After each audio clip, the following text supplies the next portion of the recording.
السلام علیکم جی۔ آج اسائلم پہ بات کرنا چاہ رہا ہوں، جو 2-3 دن سے جو شور اٹھ رہا ہے۔ تو سب سے پہلے جو ہم کو بات سمجھنی ہے وہ یہ کہ اسائلم اصل میں ہوتا کیا ہے، پھر اسے آگے بات کریں گے کہ پاکستانی حکومت جو ہے وزارت داخلہ نے جو یہ سیاسی پناہ گزینوں کو یا اسائلم سیکر کو آگے پاکستانی پاسپورٹ ایشو نہ کرنے یا بلاک کرنے کے بارے میں جو نوٹس جاری کیا ہے۔ تو دوستو، سب سے پہلے جب بھی آپ کسی دوسرے ملک میں ازیل کراتے ہیں، جس کو اٹالین میں اکثر اس نام سے مشہور ہے ازیل یا اسائلم، تو اس کا مطلب یہ ہے کہ آپ کی جان کو خطرہ ہے یا آپ کو مذہبی یا کسی بھی بنیاد پہ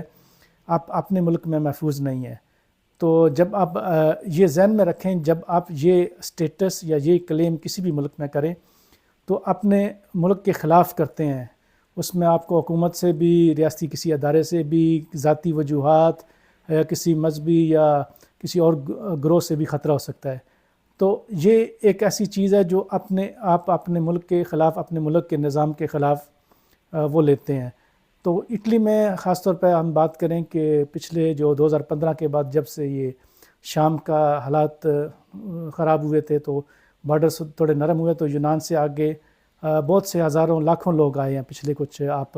8 یا 9 سال کی اگر بات ہم کرتے ہیں تو۔ اچھا، اب اسائلم جب آپ کرتے ہیں تو اصولاً کیا ہوتا ہے کہ جیسے اٹلی میں اسائلم کی 2 قسمیں ہیں۔ اس کو ایک انٹرنیشنل پروٹیکشن یا سوسیڈیریا اور ایک ازیلو پولیٹیکو ہوتی ہے۔ یہ 2 سٹیٹس ہیں نارمل۔ پھر اس کے آگے بھی ہے ایک اسپیشل پروٹیکشن ہوتی ہے، بیماری پہ یا کچھ اور پہ بھی آپ کو سال کے 2 سال کے کارڈ ملتے ہیں۔ تو یہ دو جو سٹیٹس ہیں سوسیڈیریا اور ازیلو پولیٹیکو، یہ دونوں 5 سال کے کارڈ ہوتے ہیں۔ اور اس پہ آپ ٹیکنیکلی، میں پہلے بھی اس پہ کافی میں نے پوسٹ بھی کی ہیں، لکھا بھی ہے، کافی سالوں سے لکھ رہا ہوں کہ آپ ٹیکنیکلی نہیں جا سکتے تھے پاکستان میں، لیکن ہمارے لوگ جا رہے تھے تو چلو انہوں نے بھی تھوڑی نرمی کی ہوئی تھی۔ تو اس پاکستان کے یعنی کہ ابھی منسوخ کرنے سے پہلے یورپی یونین نے یہ بھی قانون بہت سخت کر دیے تھے، اور اٹلی کی گورنمنٹ نے بھی، کہ جو بھی فیک اسائلم سیکرز کے خلاف ہیں۔ دیکھیں دوستو، ہمارے ملک کے حالات خراب ہیں، ہم سب جانتے ہیں، لیکن اس کا ہرگز یہ مطلب نہیں ہے کہ ہم جب باہر جاتے ہیں تو یہ ہم اپنا حق سمجھتے ہیں۔ یہ ان کی نرمی یا رحم دلی سمجھ لیں یورپی یونین کی، کہ ہم کو یہ ڈاکومنٹ کسی بھی صورت میں بھی، اور اسائلم پہ، سیاسی پناہ پہ بھی ڈاکومنٹ جو ہیں وہ دے رہے تھے۔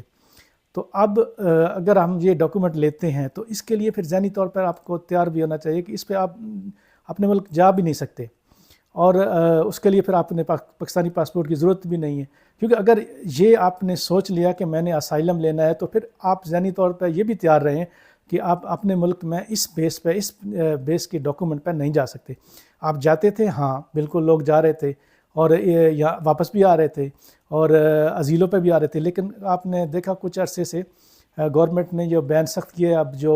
تقریباً جون سے یورپی یونین کے ممالک میں آپس میں جو معاہدہ ہوا ہے، اس میں بھی بارڈروں پہ ایک تو یہ ڈیٹا شیئر کریں گے ایک دوسرے کے ساتھ، دوسرا اس پہ سختی بھی کی جائے گی۔ آپ نے دیکھا کہ پرتگال نے بھی اب اپنی جو فائل لاک سسٹم ہے اس کو فی الحال روک دیا ہے، آرٹیکل 88 اور 89 والا سسٹم۔ اچھا، تو اب اسائلم پہ آپ کلیئر ہو گئے کہ اگر آپ نے اسائلم کیا تو اس سے پہلے بھی کہ آپ اپنا پاکستانی پاسپورٹ نہیں لے سکتے تھے، خاص طور پہ ازیلو پولیٹیکو والے۔ تو لیکن یہ کہ آپ اپنی ایمبیسی میں جاتے تھے تو وہ آپ کو اپنے ڈاکومنٹ دیتے تھے، آپ کی شہریت منسوخ نہیں ہوتی تھی، لیکن یہ اٹالین گورنمنٹ یا یورپین جو ممالک ہیں وہ یہ بھی نہیں چاہتے کہ اگر وہ آپ کو اسائلم دیتے ہیں تو آپ 2 سٹیٹس رکھیں، یعنی کہ وہ یہ چاہتے ہیں، یہ خاص طور پہ ازیلو پولیٹیکو والے، کہ وہ آپ کو ایک ٹریولنگ پاسپورٹ دیتے ہیں یا ٹریول تیتولو دی ویاجو اس کو بولتے ہیں، کہ آپ اس پہ پوری دنیا میں سوائے پاکستان کے آپ جا سکتے ہیں، بلو کلر کا یہ پاسپورٹ ہوتا ہے۔ تو آپ وہ حاصل کر سکتے تھے پہلے بھی، جس کے پاس سوسیڈیریا والے بھی اور ازیلو پولیٹیکو والے بھی، تو آپ کو پاکستانی پاسپورٹ کی ضرورت نہیں ہے۔ اگر آپ نے یورپ میں آئے اور آپ نے صرف ڈاکومنٹ کے لیے اسائلم کیا تھا تو پھر اس کے نتائج کے لیے بھی ہم کو تیار رہنا چاہیے۔ ہاں، پاکستانی گورنمنٹ میں بعد میں آؤں گا کہ وہ اچھی ہے یا نہیں۔ تو یہاں تک آپ کلیئر ہو گئے کہ اسائلم پہ آپ ٹیکنیکلی اپنے ملک میں نہیں جا سکتے تھے، اگر جاتے تھے تو جو چلیں یہ جگاڑ چل رہا تھا کچھ سالوں سے، انہوں نے بھی کچھ نرمی کی ہوئی تھی، لیکن یہ کہ جو بھی آپ دیکھیں کہ اب یورپین پارلیمنٹ کے جو 8 اور 9 کو انتخاب ہوئے تو تقریباً دائیں بازو کو دائیں بازو کی جتنی بھی جماعتیں ہیں، دائیں بازو اس کو کہتے ہیں جو مہاجرین کے خلاف ہیں یا سیاسی پناہ یا جو ماس امیگریشن ہو رہی ہے اس کے خلاف ہیں یہ جماعتیں. تو یہ جماعتیں جتنی بھی ہیں یہ اب آنے والے وقتوں میں بھی یورپ میں بھی بہت سختی ہونے والی ہے، سوائے شاید سویڈن کے کسی بھی ملک میں جو لیفٹسٹ ہیں یعنی کہ نرم دل یا جو مہاجرین کے لیے نرم گوشہ رکھتے ہیں وہ پارٹیاں تقریباً ہار گئی ہیں اٹلی سمیت. پی ڈی دوسرے نمبر پر آئی ہے، وہ جو ہمارے لیے بہت اچھی پارٹی ہے. تو لیکن اس کے باوجود بھی تو اسائلم پہ پاکستان آنا جانا یہ ممکن نہیں تھا. اچھا اب آ جائیں پاکستان کی گورنمنٹ نے کیا. اچھا پاکستان کی گورنمنٹ پچھلے 75 سالوں میں یہ کبھی نہیں ہوا کہ جو بھی پاکستان میں لوگ 1970 سے جب یہ ذوالفقار علی بھٹو کا دور تھا تو تب سے یہ ناروے، ڈنمارک، سویڈن ان ممالک میں پاکستانیوں کی بہت بڑی تعداد ہے، یہ ان سالوں میں آئے ہیں.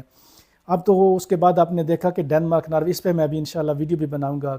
اس ٹاپک پہ. تو اب پاکستان کی گورنمنٹ نے اور اس گورنمنٹ جو موجودہ گورنمنٹ ہے یہ پاکستانیوں کے لیے حالات اتنے خراب کر رہی ہے کہ نہ تو وہ پاکستان میں جینے دیتے ہیں اور اگر کوئی باہر چلا جائے تو اس کے لیے جتنی ممکن ہو وہ اس کے لیے مشکلات پیدا کرتی ہیں. اچھا پاکستان میں نے اپنی پوسٹ میں بھی کل لکھا تھا کہ جو کماؤ بیٹا ہوتا ہے نا گھر والے اس کی عزت کرتے ہیں کیونکہ اگر وہ پیسے روک لے تو پھر گھر کا نظام نہیں چل سکتا. اب جو اوورسیز پاکستانی ہیں ہم تقریباً آپ 1 کروڑ کے آس پاس اور تقریباً 25 سے 30 ارب ڈالر سالانہ ہم پاکستان میں بھیج رہے ہیں اور IMF پاکستان کو کتنا قرضہ دیتا ہے؟ 1.5 ارب ڈالر. اچھا اب آپ ان بیٹوں کو کھو رہے ہیں جو آپ کو سالانہ 30 ارب ڈالر دے رہے ہیں. اچھا اگر یہ اوورسیز پاکستانیوں سے آپ کے تعلقات خراب ہوتے ہیں اور یہ پیسے بھیجنا بند کر دیتے ہیں 1 سال 2 سال اپنے گھر والوں کو کہتے ہیں کہ بھائی آپ وہیں سے کچھ انتظام کریں اور یہ اگر یہ پاکستان کی ترسیلات جسے کہتے ہیں اگر رک جائے تو پاکستان تو گڈ نک پہ آ جائے گا. تو آپ ایسا نہ کریں. حکومت پاکستان سے میری اپیل ہے یا سیاسی جو عقل شعور رکھنے والے ہیں کہ جو بھی پاکستانی باہر ہے کسی بھی وجہ سے آپ کے ملک میں انصاف نہیں ہے اور وہ اگر باہر جاتا ہے اس کو یہاں پہ کچھ خطرہ ہے، اس کے ذاتی دشمنیاں ہیں، کسی بھی بنیاد پر اگر وہ سیاسی اسائلم کرتا ہے تو یہ نہ ہو کہ اس کو پاکستانی اس کی شریعت منسوخ کر دیں یا اس کو کسی قسم کی سہولت نہ دے لیکن اس کے پیسے آپ کو اچھے لگتے ہیں. یعنی کہ جو اوورسیز والے ہیں وہ سارے ویسے نہ ووٹ دے سکتے ہیں نہ وہ آپ کو اچھے لگتے ہیں، ایئرپورٹ پہ ہم ان کو ذلیل کرتے ہیں لیکن آپ کو ان کے پیسے ضرور چاہیے. تو اس پہ لیکن یہ کہ یہ اگر آپ اس طرح پاسپورٹ آپ نے روکا ہے تو جو سیاسی پناہ لیتے ہیں ان کے کیس میں یہ ہیلپ ہوگی اور UN والا پاسپورٹ تو ان کی جن کا سٹیٹس ایکسیپٹ ہو جائے گا